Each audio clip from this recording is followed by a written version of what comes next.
मैं नाग पंचमी के दिन यदि नागों को दूध पिलाता हूँ तो आवश्यकता पड़ने पर जन्मेजय भी बन जाता हूँ। अब भी अन्याय हुआ यदि तो कर दूंगा धरती शोणितमय। हिंदू जीवन, हिंदू तन मन, रग रग हिंदू मेरा परिचय। जय हिंदू राष्ट्र। वक्फ बोर्ड अधिनियम में अमेंडमेंट आते ही बवाल निकलने शुरू हो गए। सांपों की पिटारी चौराहे पर फूट गई, सांप निकल के बाहर आने लगे। एक घटना मैं बता रहा हूँ। अहमदाबाद में वक्फ बोर्ड के तहत पंजीकृत 2 ट्रस्ट की जमीन पर बनी दुकानों और घर का स्वयं को ट्रस्टी बताकर 17 सालों तक किराया वसूलने के आरोप में 5 लोग गिरफ्तार किए गए हैं। 100 घरों और दुकानों का किराया लगातार वसूलते रहे हैं। कांचनी मस्जिद ट्रस्ट और शाह बाड़ा कसम ट्रस्ट की जमीन पर बने हुए सैकड़ों मकानों और घरों का किराया वसूला गया है। इन जो वसूलते थे उनका नाम सलीम खान पठान, मोहम्मद यासिर शेख, महमूद खान पठान, फैज़ मोहम्मद चौबदार, शाहिद अहमद शेख। इन लोगों ने, ये पुराने अपराधी हैं। सलीम खान तो पुराना अपराधी है, उसमें शस्त्र अधिनियम आदि के 5 मामले दर्ज हैं। उनमें से इन्हीं संपत्तियों में से एक पर रहने वाले किराएदार मोहम्मद रफ़ीक अंसारी ने इनके खिलाफ बात की और ये सारी चीज़ें निकल कर आई हैं कि इतने समय से 17 साल से वक्फ, तो आप समझ सकते हैं वक्फ के नाम पर जो तिल मिला रहे हैं, जिनके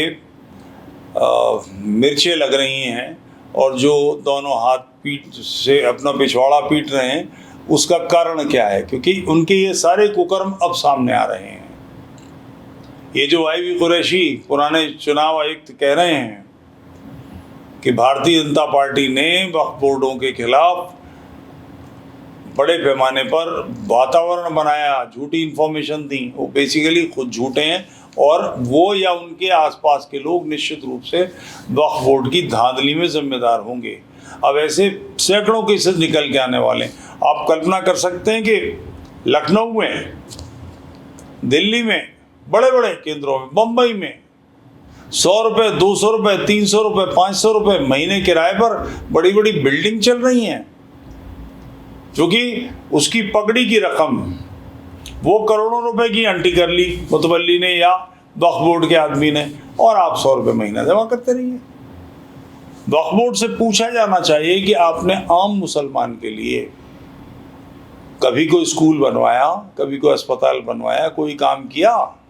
कहीं कुछ तो हो। इस सिलसिले में भारतीय जनता पार्टी के राष्ट्रीय प्रवक्ता और पूर्व केंद्रीय मंत्री सैयद शाहनवाज हुसैन ने जो बात कही है कि वक्फ संशोधन कानून अच्छी नीयत से बनाया गया है, इससे गरीब मुसलमानों, विधवाओं और यतीम बच्चों का भला होगा। वक्फ करने वाले वाकिफों को वक्फ की संपत्तियों को उन्होंने इसलिए दिया है दान में कि आम मुसलमान का भला हो, ना कि इसलिए कि उनका व्यवस्था संभालने वाले उसका गबन कर जाएं। वक्फ कानून से, वो कहते हैं कि वक्फ कानून से किसी भी मस्जिद, दरगाह, कब्रिस्तान या खानकाह का अस्तित्व नहीं समाप्त होगा। वो कह रहे हैं शाहनवाज हुसैन साहब कि जिन लोगों ने वक्फ की संपत्तियों को लूटा है, नए कानून से दिक्कत उन्हें हो रही है। संपत्तियों को लूटने वाले चाहे मुतवल्ली हों या वक्फ बोर्ड के पदाधिकारी, वही इस सिलसिले में परेशान हैं। उन्होंने वार्न किया है कि मुसलमान विपक्षी पार्टियों के बहकावे में ना आए। वो केवल बंगाल की मुख्यमंत्री ममता बनर्जी की तरह मुसलमानों को भड़का रहे हैं और वो समझते हैं कि इससे उन्हें फ़ायदा होगा, मगर उनकी ये सारी कोशिशें नाकाम होंगी क्योंकि जिस आम मुसलमान का वक्फ से पाला पड़ता है, उसे पता है कि इसमें घूस खाने, भ्रष्टाचार करने के अलावा कुछ नहीं होता। आप पाएंगे कि सब व्यक्तिगत काम हो रहे हैं, बड़े बड़े ट्रस्ट बने हुए हैं, college, medical college, engineering college, मैं उन्हीं भैया की बात कर रहा हूँ, हैदराबाद वाले सब चला रहे हैं और सारी संपत्ति वक्फ की ज़मीनों पर है, जिसका किराया 100, 200, 500, 1000, 2000, 5000 रुपये मार्केट रेट से किराया जिनका 5 लाख रुपए महीना होना चाहिए, उसकी 500 रुपये हो रही है, क्योंकि सारा पैसा अंदर बाट हो रहा है।